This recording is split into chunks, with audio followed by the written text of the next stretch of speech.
Tiffin త్వరగా తయారు చేయాలంటే అందరికీ ముందుగా గుర్తొచ్చేది ఉప్మా. దీనిని సుజీ రవ్వతో చేస్తారు. ఈ సుజీ రవ్వని సెమోలినా అని, బొంబాయి రవ్వ, గోధుమ రవ్వ వంటి రకరకాల పేర్లతో పిలుస్తారు. ఈ రవ్వ దురుం గోధుమలతో తయారు చేయబడుతుంది. అయితే ఈ సుజీ రవ్వతో ఒక్క ఉప్మా మాత్రమే కాదు, హల్వా నుంచి రకరకాల రుచికరమైన వంటకాలు తయారు చేస్తారు. అయితే రోజు సుజీ రవ్వతో చేసిన వంటకాలు తింటే ఏం జరుగుతుందో తెలుసా? సెమోలినా లేదా సుజీ రవ్వ తప్పనిసరిగా ప్రతి భారతీయుల ఇళ్లలో ఉంటుంది. దీనిని ఉప్మా, హల్వా, చీలా, డోక్లా, దోశ, టోస్ట్ అంటూ రకరకాల వంటకాలను తయారు చేయడానికి ఉపయోగిస్తారు. ఈ రవ్వతో రుచికరమైన వంటలను తక్కువ సమయంలోనే చేసుకోవచ్చు.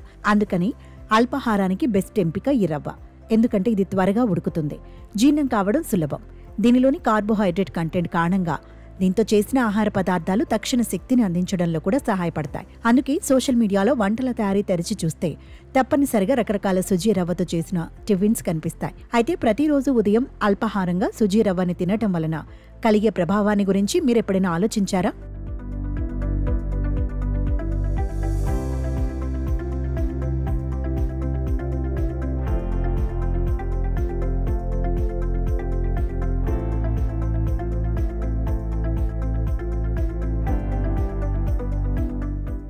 సెమోలినా జీర్ణం కావడానికి సులభం. కొన్ని ప్రయోజనాలు ఉన్నప్పటికీ దీనిని ప్రతిరోజు అల్పాహారంగా తినటం వల్ల శరీరంలో పోషక అసమతుల్యత ఏర్పడుతుందని డైటీషియన్ పాయల్ అంటున్నారు. ఎందుకంటే సెమోలినాలో అధిక మొత్తంలో ఫైబర్, ఐరన్ లేదా విటమిన్లు ఉండవు. సుజీ రవ్వను ఎక్కువ కాలం పాటు నిరంతరం తీసుకోవటం వల్ల రక్తంలో చక్కెర పెరుగుతుంది.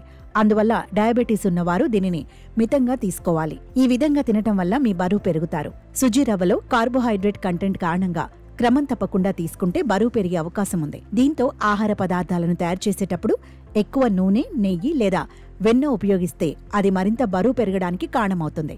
అందువల్ల ఎల్లప్పుడూ తక్కువ నెయ్యి లేదా నూనెతో సుజీ రవ్వతో ఆహారాన్ని తయారు చేయండి. తక్కువ మొత్తంలోనే దీంతో చేసిన ఆహారాన్ని తినండి. గ్లూటెన్ సెన్సిటివిటీ ఉన్నవారు దూరంగా ఉండండి. గ్లూటెన్ సెన్సిటివిటీ ఉన్న వ్యక్తులకు సుజీ రవ్వతో చేసిన ఆహారాన్ని తిన్న తర్వాత కడుపు నొప్పి, కడుపు బరువును అనుభవించవచ్చు. గోధుమ రవ్వతో చేసిన ఆహారాన్ని తిన్న తర్వాత కూడా కడుపు నొప్పి అనిపిస్తే సుజీ రవ్వతో చేసిన ఆహారానికి దూరంగా ఉండాలి. గ్లూటెన్ అనేది పిండిని సరళంగా చేయడానికి జిగురుగా పనిచేసే పదార్థం.